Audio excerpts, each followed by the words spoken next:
Okay, so Suzuki Raider R150 Fi. So ito yung kanyang busina, no? Stock horn yan. Yan ang kanyang stock horn. Actually, stock horn yan is stock horn. Ganyan lang siya kalaki, no?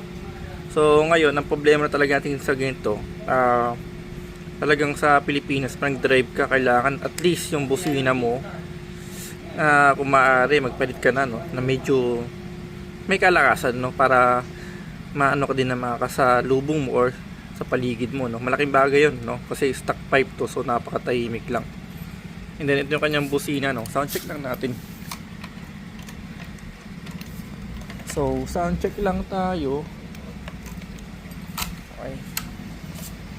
Ayan. So ang busina natin, ito yung kanyang horn switch. Sound check lang, okay. 1, 2 and 3. Yun, so ganyan yung busina niya, ano? Pip pip pip, patining lang, pero actually pang paano yan, ganun lang siya kalakas. Yun, so ngayon papalitan natin siya ng MXR, no? Yung M85 nya series, para mas makita natin yung magiging posisyon niyan. Dito siya, possible dito siya ilagay hanggat maaari, no? Pero hanapan natin ng paglalagyan talaga niyan.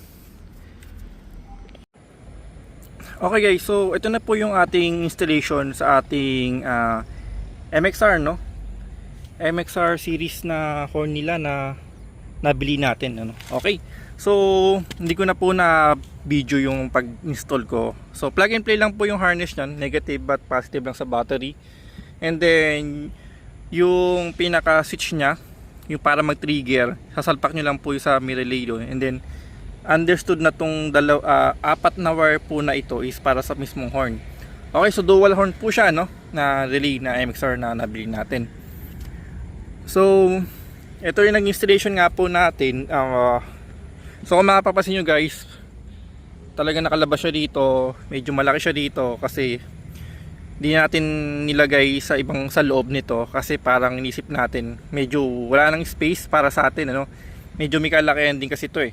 And then the same time, kung sa mismong engine, baka naman kasi may intin dito eh, so mabablock pa natin yung pinaka parang pampalamig niya, no, yung air cooled niya, no, kung ating tatawagin.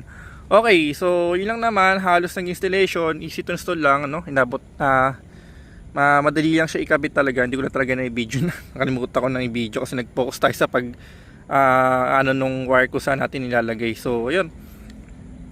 So mag-demo lang tayo para natin i-test lang siya, no, para mas makita natin. Okay, so yun lang natin tong ating susi.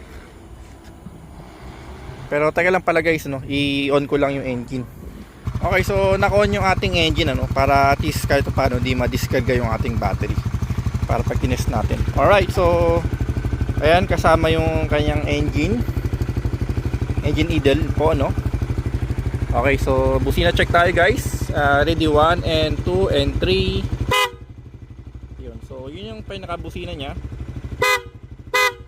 Yun. Kung hindi tayo gagawin,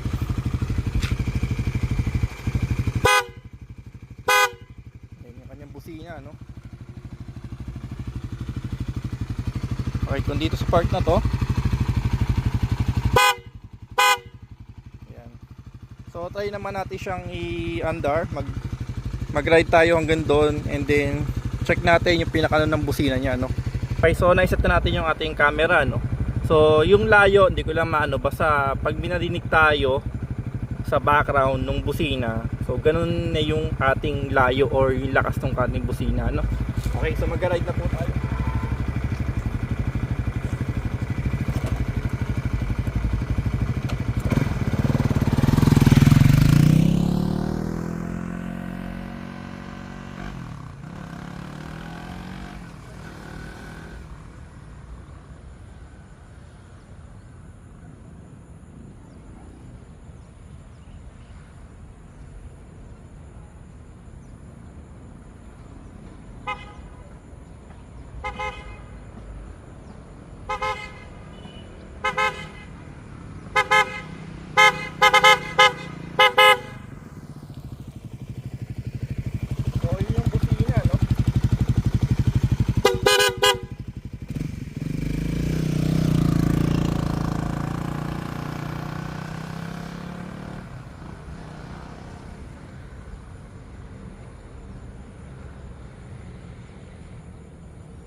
So yun guys yung ating kusina, no? Actually sa lawak para nag-e-echo siya.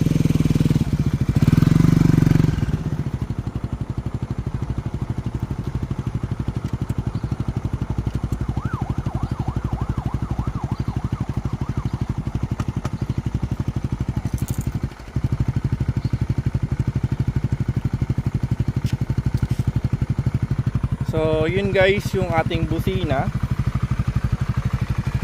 ng MXR po, no. Ngayon guys meron tayo dito Denso. Ito yung sa ating ADV, ano. Ayan, so ito yung ating Denso. Ayan. Start ko lang din to guys. Actually mag-ano ng engine para at least hindi ma-drain. So ito naman guys yung busina nito, no. Ayun, medyo ano siya, medyo parang malambot, no. Ayun. Yun kasi guys, pansin ko para siyang meron siyang pinakasagad, para bang sinagad niya yung tone niya, no. Yun yung kasi guys, medyo malambot siya, may kalambutan. Pero ito, parang talaga siyang sinagad na no. Parang ang tawag dito, matining, medyo may katingin siya na talagang sinagad. Okay guys, so hindi ko siya mai-compare kasi magkaiba kasi ng DB yun, and then yung presyo. Pero ang lang nila is parehas lang waterproof, kaya napakaganda kasi kahit nasa labas siya. Ito, napapaliguan ko yung ating motor, okay na okay to.